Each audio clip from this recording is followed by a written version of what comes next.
চট্টগ্রামের ঘটনাটা একজন আইনজীবীকে আপনার কুপিয়ে মেরে ফেললো, এইটা কিন্তু আপনার এতে বোঝা যায় যে এটা একটা টেরোরিস্ট অর্গানাইজেশন। তাহলে এই সমস্ত দেশীয় অস্ত্রপাতি দিয়ে একজন আইনজীবীকে কুপিয়ে মেরে ফেলবে এবং বিভিন্ন শহরে তারা 5 তারিখের পরে দেখলাম তাদের অরিজিনাল যে রূপটা, যে ধর্ম প্রচারের আবরণে বা ইন ডিসগাইজ তারা কি করতে চাইলো, যে একটি বিতাড়িত সরকারের পক্ষ নিয়ে বিতাড়িত সরকার যেই গল্পটি বানিয়েছে যে বাংলাদেশে হিন্দু কমিউনিটির উপরে নির্যাতন হচ্ছে এবং প্রতিবেশী রাষ্ট্রের যে মক্কেল এখানে ছিল, ক্লায়েন্ট ছিল শেখ হাসিনা, বিতাড়িত আপনার মাফিয়া, তাদের ন্যারেটিভটা তারা প্রচার করছে যে 5 তারিখের পরে নাকি হিন্দু কমিউনিটির উপর নির্যাতন করা হয়। আমরা দেখলাম যে ইসকন কিন্তু বিভাগীয় শহরগুলোতে সম্মেলন করেছে, এরপরেও তারা সারা সব ডিস্ট্রিক্টগুলোতে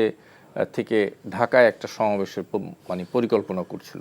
তো এইসব বিষয় নিয়ে তো কিন্তু ব্যাপার হলো যে ইসকনকে তো বিভিন্নভাবে এদেশে লালন পালন করা হয়েছে।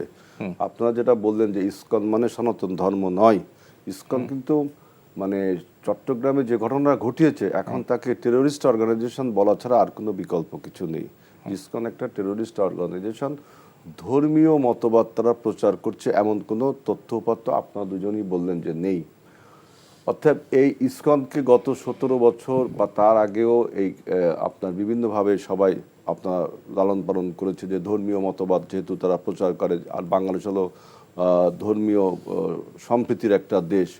কিন্তু চট্টগ্রামের ঘটনাটা একজন আইনজীবীকে আপনার কুপিয়ে মেরে ফেললো, এইটা কিন্তু আপনার এতে বোঝা যায় যে এটা একটা টেরোরিস্ট অর্গানাইজেশন। তাহলে এই সমস্ত দেশীয় অস্ত্রপাতি দিয়ে একজন আইনজীবীকে কুপিয়ে মেরে ফেলবে এবং বিভিন্ন শহরে তারা 5 তারিখের পরে দেখলাম তাদের অরিজিনাল যে রূপটা, যে ধর্ম প্রচারের আবরণে বা ইন ডিসগাইজ তারা কি করতে চাইলো, যে একটি বিতাড়িত সরকারের পক্ষ নিয়ে বিতাড়িত সরকার যেই গল্পটি বানিয়েছে যে বাংলাদেশে হিন্দু কমিউনিটির উপরে নির্যাতন হচ্ছে এবং প্রতিবেশী রাষ্ট্রের যে মক্কেল এখানে ছিল, ক্লায়েন্ট ছিল শেখ হাসিনা, বিতাড়িত আপনার মাফিয়া, তাদের ন্যারেটিভটা তারা প্রচার করছে যে 5 তারিখের পরে নাকি হিন্দু কমিউনিটির উপর নির্যাতন করা হয়েছে। এবং আমাদের প্রধান উপদেষ্টা দ্য হিন্দু পত্রিকা অথবা দি ওয়াল এই পত্রিকাটা সাক্ষাৎকারে তিনি বলেছিলেন যে বিশ্বের মানুষ এসে দেখে যাক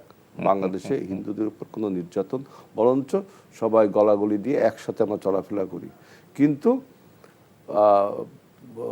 কিন্তু প্রতিবেশী রাষ্ট্রের মিডিয়াগুলো এবং পত্রিকাগুলো অতিরঞ্জিত করে প্রত্যেক দিন নিউজ ছাপাচ্ছে যে বাংলাদেশে হিন্দু ক্লিনজিং হচ্ছে। আসলে এটা একদম মানে নির্ভেজাল একটা মিথ্যা কথা।